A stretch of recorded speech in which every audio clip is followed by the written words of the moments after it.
compañeros. Estamos ya grabando esta sesión. Márcale a Vicente que está marcando. Contarles, darles Ahora una sí. bienvenida, buenos días. Saida Martínez, me acompaña Él tiene, ya se escribió él. Sí, claro, yo lo vi. María, que estamos a cargo del proyecto de Kioto. Saludo del compañero Fabio Herrera, ejecutivo de SECO. Luego, Ahí está. Escucho. utilizando No, ya escucho, ya no. Entonces, al final, después de la intervención del compañero Fabio, pues él nos va a ayudar con sus inquietudes y Ana María a la moderación de la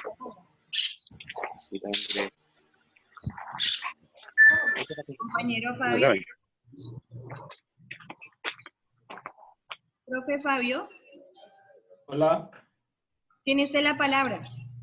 muy buenos días, compañeras y compañeros. Un saludo al equipo de la Escuela Sindical, a su director, la compañera Isabel, y a todos los compañeros que a bien han acudido a este llamado de la Federación Colombiana de Trabajadores de la Educación para iniciar este proyecto virtual que es fruto de una iniciativa y es el sentido materializado de un trabajo en equipo. Entendemos pues que es nuestro primer momento y en el primer momento pues todos estamos nerviosos, estamos como un poco excitados por la situación, pero la idea es que nos vayamos familiarizando con este tipo de trabajo que nos va a permitir realizar un ejercicio más a menudo, un ejercicio personalizado en el sentido del uso de las TIC y que pueda ayudar como un instrumento de trabajo para que desde el ejercicio que realizamos en nuestros sindicatos regionales podamos ayudar a fortalecer la organización. Hoy nos corresponde hablar sobre el análisis de coyuntura, un tema pues que nos va a tratar de ubicar en el contexto histórico que vivimos, especialmente para que podamos entender la dimensión de los cambios y las transformaciones que se están dando a diario en el campo político, en el campo laboral, en el campo social, y que a veces nosotros solamente miramos nuestra aldea y no miramos el conjunto como tal y terminamos creyendo que es un mal momento individual o que muchas veces la gente asocia con la mala suerte. Para nadie es un secreto ni desconocido que desde hace 40 años se viene aplicando en el mundo la política del neoliberalismo. En sus inicios surge como una propuesta política, pero en la medida en que se consolida, nos demuestra que no es una propuesta política, sino que es una propuesta fundamentalmente económica que concentra el capital en muy pocas manos y arruina a la mayoría de países. Algo similar se había dado en el tema de la explotación y exploración de los recursos naturales en África, en Asia y en América en los tiempos de la colonia. Nuevamente se recoloniza, ya no con esos métodos de esclavitud que existieron en su momento, sino que nos fueron implementando unas políticas laborales que nos llevan a que cada día nosotros estemos mucho más apretados con el tema de orden laboral y orden de ingreso. La acumulación del capital se concentra en muy pocas manos. El 82% de la ganancia se queda en el 1% de la población. De allí que la pobreza se generalice, a pesar de que percibimos empleo, a pesar de que percibimos ligeros cambios en la economía, de todas maneras eso es como un airecito que nos dan para respirar, porque en el fondo el gran capital está concentrado en el 1% de la población. Eso mismo genera situaciones de tipo político. Hoy los países han perdido su soberanía. Hoy las políticas no se definen desde los planes de desarrollo como quieren hacernos ver los gobiernos locales, de que vamos a construir planes de desarrollo. Esa es una pantomima, porque en el fondo la política económica la define el Banco Mundial, la define el Banco Interamericano de Desarrollo, la define la Organización Mundial del Comercio, y entre otras, afectando derechos y afectando garantías de las poblaciones. De ahí de que el aparato legislativo va ajustando los temas jurídicos para poder garantizarle a los grandes monopolios la vulneración de los derechos de los trabajadores y no ganancia de los trabajadores en derecho. Asimismo, las relaciones económicas globalizadas presentan grandes asimetrías, lo que lleva a que los países en los tratados de libre comercio, en una regla de gana-pierde, siempre ganen los mismos y perdamos los mismos.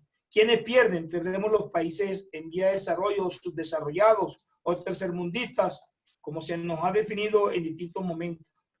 Esta política va en contravía de la justicia social y de la paz de los países que están siendo afectados por este tipo de economía. Hoy el mundo ha cambiado.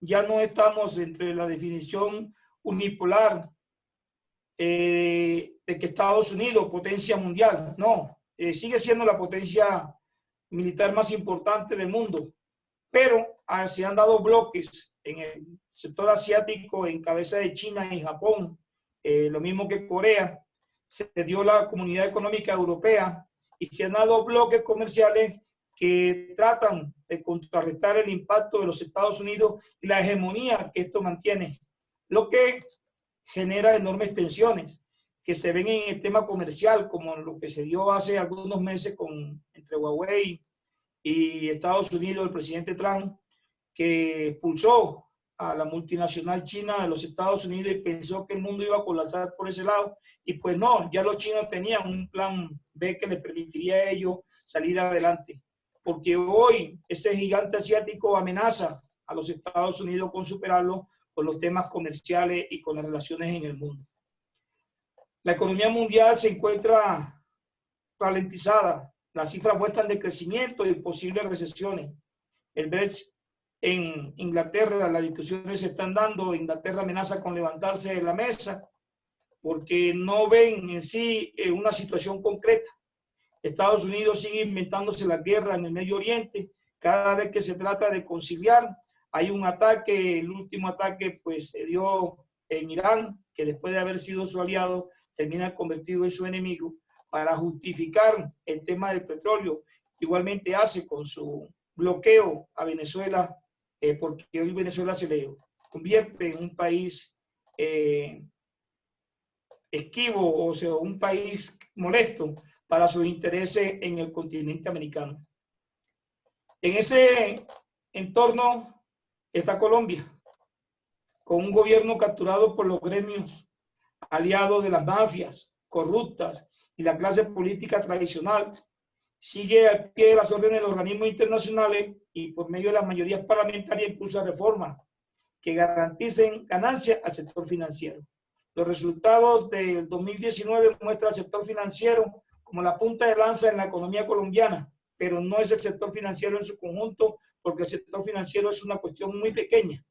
Es el grupo Sarmiento Angulo y otros grupos que le siguen muy pequeños, los que mantienen la hegemonía en Colombia, fundamentalmente en ese sector financiero. Son los dueños de la fiduciaria, son los dueños de las grandes construcciones y son los responsables de la debacle en muchas partes del territorio con proyectos de puentes, de túneles que llevan más de 20 años y aún no terminan porque se convierten en la técnica financiera para extraer recursos de cada gobierno. Y son precisamente ellos los que quitan y ponen gobierno en la medida en que son los que financian las campañas y son los que ayudan a presentar situaciones como la denunciada por la señora Aida Merlano, que desde Venezuela hace unas denuncias pues que todo el mundo conoce que son así, pero que a la larga nadie se atreve a meter la mano al fuego y lo que salen por la gente diciendo que la señora hoy está desquiciada. Pero es la política y su aplicación en cómo se ha venido dando no solamente en la región Caribe, sino en todo el país, de una u otra manera. Esa política y esas reformas terminan desconociendo los derechos, aumentando los impuestos a los trabajadores y precarizando aún más el empleo. Se utiliza el método del terror. En lo que va corrido de este gobierno han asesinado líderes sociales, gente que creyó en la propuesta de paz, gente que está luchando por los territorios, por regresar a los territorios, dirigentes sindicales que a diario nos damos las pelas en las organizaciones para exigirle al gobierno el cumplimiento de los acuerdos. Pero en fin, la política del gobierno es la aplicación del terror, el asesinato, los atentados, las amenazas a quien se oponga a sus pretensiones. En lo que va corrido del año, más de 55 líderes han sido asesinados. Y tenemos información que en la zona del Bajo Cauca, sur de Bolívar, sur del Magdalena, en la región de Tumaco, en la zona del Magdalena, en Sitio Nuevo, y en muchos lugares del país hay desplazamiento, hay amenazas y hay extorsión por todos los grupos que interactúan allí, llámese BACRIM, llámese delincuencia común, llámese como lo quieran llamar. Hoy el conflicto en el territorio y el reacomodo de las disidencias de la FARC, el EPL, el ELN, las autodefensas, ha generado un nuevo teatro de lucha, un nuevo teatro de amenaza, un nuevo teatro de ruinas, sustancialmente en regiones que trataban de reincorporarse a partir del proceso de paz que este gobierno ha mandado a la basura y que lo que ha correspondido es un incremento de la violencia. El gobierno busca opacar situaciones internas, señalando a Venezuela como factor desestabilizante. Hoy el enemigo de Colombia es Venezuela cuando ha sido su aliado histórico en materia comercial. Aumenta el ridículo internacional alcanzado con las denuncias de la ONU, al cual el presidente sale a decirle que la ONU se está intrometiendo en situaciones internas del país, en la política interna. Cuando la ONU ayer intentó ser una punta de lanza con el tema de Venezuela, la ONU era buena y pedían que trajeran los cascos azules. Pero hoy, como la ONU ha hecho un informe a través del Departamento de Derechos Humanos, en cabeza de Bachelet, sencillamente hoy esa es una enemiga, esa es una socialista y el informe que está dando no corresponde a la realidad. En esas situaciones nosotros encontramos que los altos funcionarios del Estado hacen fraude al fisco, reflejado en lo que se conoció hace 2 semanas con las declaraciones de renta. Igualmente desafían la Constitución con declaraciones como la que hace un sujeto en Antioquia autodenominado el Patriota o el Grupo Antiparo. Las denuncias que relacionan al Chapo Guzmán con Uribe, el caso de la bodeguita, en fin, hay una serie de situaciones que en cualquier país civilizado causarían una hecatombe y posiblemente la caída del gobierno, pero aquí no pasa nada. Aquí todo se cubre con la misma manta y sencillamente quien sale a reducir situaciones en los espacios de comunicación es amenazado o es asesinado, como tenemos nosotros en nuestra historia política en Colombia. La prensa está amordazada, la prensa libre está amordazada y están sacando del aire a los programas que consideran que son críticos y que no convienen a la visión del gobierno que tiene el sector mayoritario que gobierna el país. Temas como la elección del fiscal de la nación, salpicado con grandes cuestionamientos, la situación de los laboratorios encontrados en la finca del embajador de Colombia en Uruguay, el tema de Aida Merlano contra el clan Char, el destape de los crímenes de Estado en La Beiba y otras fosas comunes que se han encontrado en el país. Todo lo anterior ocurre mientras el gobierno hace esfuerzo por cuadrar la mayoría en el Senado, con la aprobación de reformas, entregando ministerios, cargos diplomáticos a personas que jamás se han preparado para eso, pero hacen parte del soporte regional de las campañas electorales y son los que se convierten pues en los recolectores de votos. Toda la rabia de Cambio Radical ha sido apaciguada. Un sector de la U ya entró en la relación de coalición de poder. El ala neoliberal del Partido Liberal igualmente está en espera que le unten un poco de mermelada. Y mientras tanto, en ese contexto de la vida nacional, las denuncias internacionales por parte de las organizaciones sindicales, la lucha que lidera el Comité Nacional de Paro, con FECODE y las centrales de trabajadores, que lograron hacer un ejercicio y concitar 13 ejes en 104 puntos. El gobierno lo que le ha respondido es un diálogo, una conversación y no una negociación. En este espacio en que estamos nosotros exigiéndole al gobierno el cumplimiento de los acuerdos, no solamente con FECODE, que hoy se mantiene la discusión con el tema de la Comisión de Alto Nivel para definir las fórmulas del CGP, sino que el gobierno aquí no le ha cumplido a los paperos, no le ha cumplido a los cañeros, no le ha cumplido al campesinado, no le cumple a los indígenas, no le cumplió a los militantes de la FARC que decidieron dejar las armas y reincorporarse. Hoy los campamentos están prácticamente vacíos porque el hambre, la miseria es lo único que ronda en esos campamentos que eran campamentos de transición, pero se han convertido en campamentos de muerte. Igualmente una selección con un genocidio que ya conocíamos nosotros en lo que fue la Unión Patriótica y que en este momento nuevamente se renova con el asesinato de líderes, con gente que se ha comprometido con la paz, pero comprometerse con la paz no significa ser pasivo y contemplativo, sino trabajar con los proyectos sociales que se vienen generando eso. Toda esa situación hoy nos ha llevado a que el Comité Nacional de Paro, que se estableció con fuerza el 21 de noviembre del año 2019, haya retomado una agenda que plantea una agenda única en todo el país, que plantea unas acciones para el 8 de marzo, con la conmemoración del Día Internacional de la Mujer.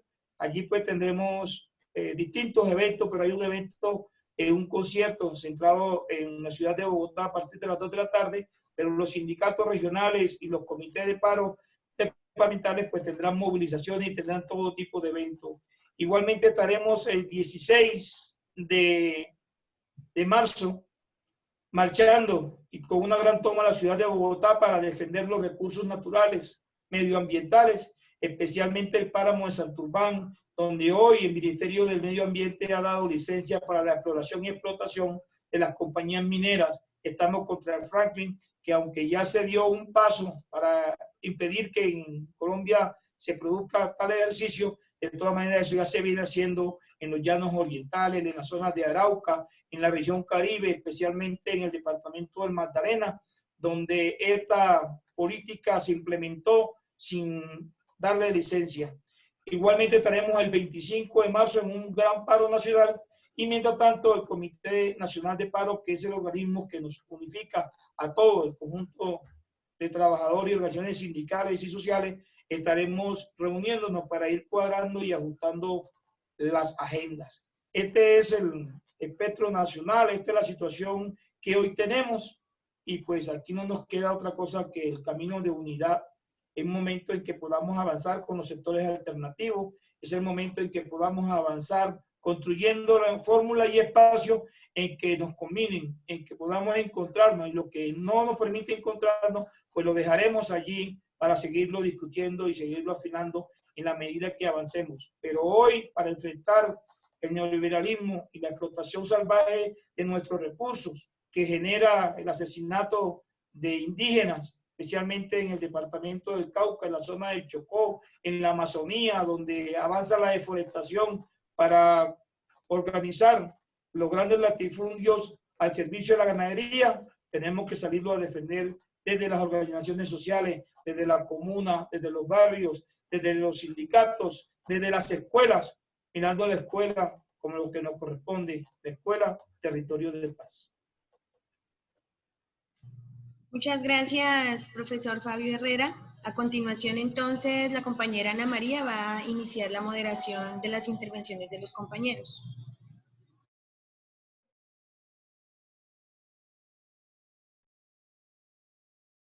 Nuevamente muy buenos días a todos y todas. Permítanme, solucionamos un problema técnico que tenemos acá. Silénciame nuevamente, hablo por el computador porque necesito ver el chat. Y en el celular.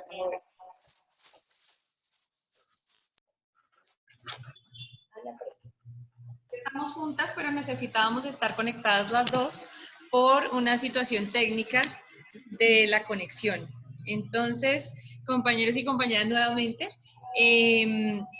les comentamos pues que tenemos solamente 40 minutos de conexión a Zoom y nos quedan más o menos 10 minutos. Ustedes dirán si consideran que nos conectamos nuevamente e iniciamos la ronda de preguntas para el profe Fabio.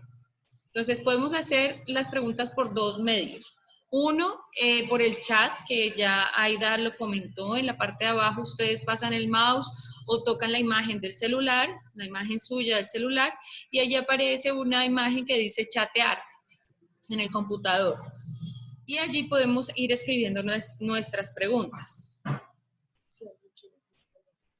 O en las reacciones también está la opción de levantar la mano para pedir la palabra. Entonces, quien desea hacerlo puede también.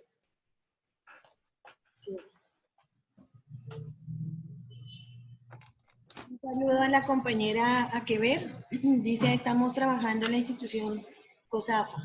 Bienvenida, compañera. El profesor Orlando, bienvenido. Marisolandi, nuevamente. El profe Joner, profe Germán. Ya allí nos está informando el programa que solamente tenemos 10 minutitos. Profe Edwi, profe Dorismel, profe Fabio ya lo habíamos nombrado, profe Diego, profe compañero Giovanni de la DEC. Entonces, si alguien quiere hacer alguna intervención, una pregunta, por favor, tenemos 8 minuticos para hacerlo. Si no, yo hago la evaluación. Bueno, importante, compañeros y compañeras, el papel que cumple el análisis de coyuntura, todo es que nuestra tarea sindical efectivamente debe orientarse en función de ella. Todas las estructuras sindicales deben orientar las tareas en términos de la táctica, en la estrategia en función de ese análisis de coyuntura que tiene que estar, por supuesto, contextualizado con el ámbito internacional, con el ámbito nacional y, por supuesto, con el territorial, que de alguna manera es el que más debemos fortalecer. Importante rescatar lo que el compañero Fabio acaba de mencionar respecto al fortalecimiento de los comités territoriales de paro, que efectivamente organizan lo que va a ocurrir pues el 25 de marzo, que es como la fecha en la que vamos a iniciar el paro. Entonces, si no hay preguntas, el profe Fabio puede también visualizar en el chat las preguntas que se puedan generar, las podemos ir escribiendo allí. Le voy a dar la palabra al profe Fabio para que él pueda hacer las conclusiones que considere. No, pues nosotros consideramos desde el Comité Ejecutivo de FECODE que el ejercicio de nuestros sindicatos regionales debe estar dirigido todo el esfuerzo, fundamentalmente en cómo somos capaces de generar una opinión favorable para la lucha que estamos dando. En este momento estamos centrados en el tema de la reforma constitucional de los artículos 356 y 357.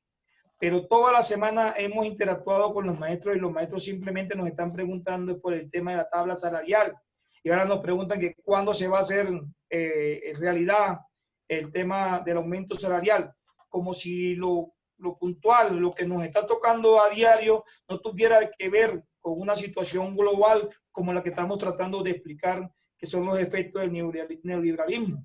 La política que aplica el gobierno aquí no es porque el gobierno sea bueno o sea malo, sino porque el gobierno le hace la tarea puntual a la banca internacional y a los organismos multinacionales. Entonces, nosotros tenemos la tarea desde nuestra organización sindical, desde la pedagogía, desde el discurso, mostrarle esa dimensión al magisterio de que el problema no es la lucha por el pan de mañana, sino la lucha tiene que ser por unos cambios estructurales que posibiliten cambiar las condiciones de vida, dignificar nuestras condiciones laborales, y ese ejercicio tenemos que hacerlo nosotros desde la Escuela de Formación Sindical, tenemos que hacerlo desde las acciones comunales, desde los vecinos del barrio, desde la familia, porque de lo contrario solo no vamos a ser capaces de ganarle el pulso al gobierno nacional con esta pelea.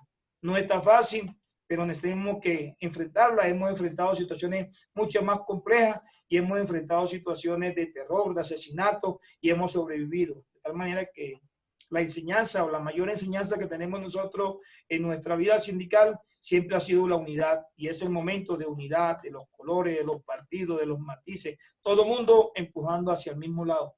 Ojalá que este espacio nos sirva para nutrirnos y poder reeducar o retroalimentar a nuestros compañeros, haciéndole ver que no es un tema exclusivo de la política, sino que es el conjunto de política aplicado desde todos los países y los organismos. Gracias por escucharme y bueno, ahí estaremos respondiéndole las preguntas que a bien consideren ustedes dejar en el chat.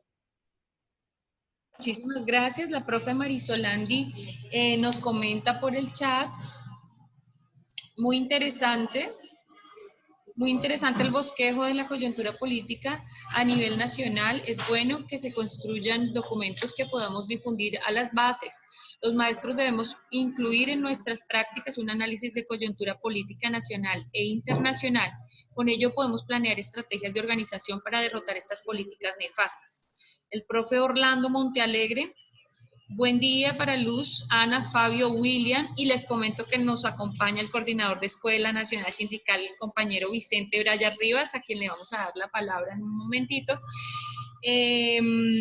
Los compañeros de las regiones filiales y FECODE, tengo dos preguntas de la coyuntura política expresada por el compañero Fabio Herrera.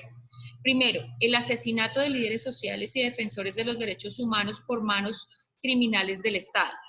Segundo, la corrupción de este país descubierta por la señora Ida Merlano y que los entes de control, fiscalía y contraloría no hacen nada por estar enmermelados.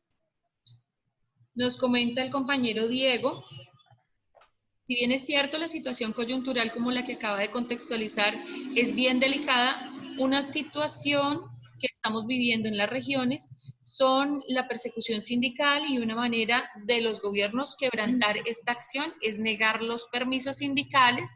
Desde FECODE, ¿qué tareas se están tomando frente a esta situación? Entonces vamos a darle la palabra al compañero Vicente para que en un minutico nos regale el saludo y seguido al compañero Fabio para concluir las preguntas. Para el compañero Fabio, Ana María, la compañera Luzaida y demás compañeros, secretarios y secretarias de educación sindical de todo el país, felicitarlos y agradecerles por este espacio. Compañero Fabio, su exposición muy ajustada a la realidad de este país. Esperamos que a través de este medio y con la colaboración de usted, con la colaboración de nuestras dos compañeras Ana María y Luzaida, logremos llegar a todos los 32 secretarios y secretarias de educación sindical y tengamos un magisterio actualizado, capacitado, para que socialicemos con toda la sociedad colombiana y logremos transformar estas nefastas políticas que nos vienen imponiendo gobierno tras gobierno y especialmente ese gobierno dirigido por Duque y Álvaro Uribe.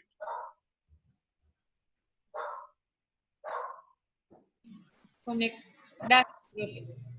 Le damos la palabra entonces al compañero. Pero tenemos 2 minutitos. Fabio, sí señor. Mejor dicho, tenemos un solo minutico, profesor. Bueno, el asesinato de líderes sociales, todos sabemos que la mayoría de esos compañeros son dirigentes sindicales, sociales, algunos reinsertados, que en sus regiones vienen siendo señalados por los grupos de extrema derecha y asesinados. En eso nosotros no hemos minimizado nuestro esfuerzo y hemos levantado nuestra voz de protesta y rechazo en cada momento y convocamos un gran paro nacional por la vida y por los derechos humanos, que lo realizamos el pasado 20 y 21 de febrero. El segundo espacio corresponde a todo el conjunto de la política que el gobierno está implementando y a los cuales nosotros tenemos que salirle al paso. Hoy las garantías sindicales las estamos exigiendo ante el Ministerio de Educación Nacional porque en el caso personal yo tampoco tengo permiso sindical. Yo estoy aquí sin comisión sindical haciendo la tarea y exponiéndonos a lo que sabemos, lo que pueda suceder pues mañana con una arremetida del gobierno. Y así hay en todas partes del país compañeros que están trabajando sin las garantías sindicales que están establecidas en los convenios y en los pactos. Entonces hay que seguir haciendo el ejercicio y en las comisiones de trabajo FECODE lo primero que está planteando es las garantías sindicales. Muchas gracias, profe Fabio. Entonces, como ya nos queda solamente un minutico, los invitamos a que ingresen a la plataforma. Allí compartimos algunos documentos para su interés, para su análisis, para su reflexión y hemos propuesto también un video. De igual manera, hemos propuesto una tarea para realizarla durante esta semana y tanto la compañera Ana María como yo estaremos atentas a recibir sus inquietudes, sus dudas, ya sea por medio de la misma plataforma o al correo electrónico. Entonces, compañeros, pues vamos a finalizar. Muchísimas gracias por participar. De verdad, esto lo único que hace es fortalecer la unidad. Estamos aquí pendientes de ustedes. Muchas gracias, compañeros. Que tengan un feliz fin de semana. Compañeros. Igualmente, un abrazo para todos.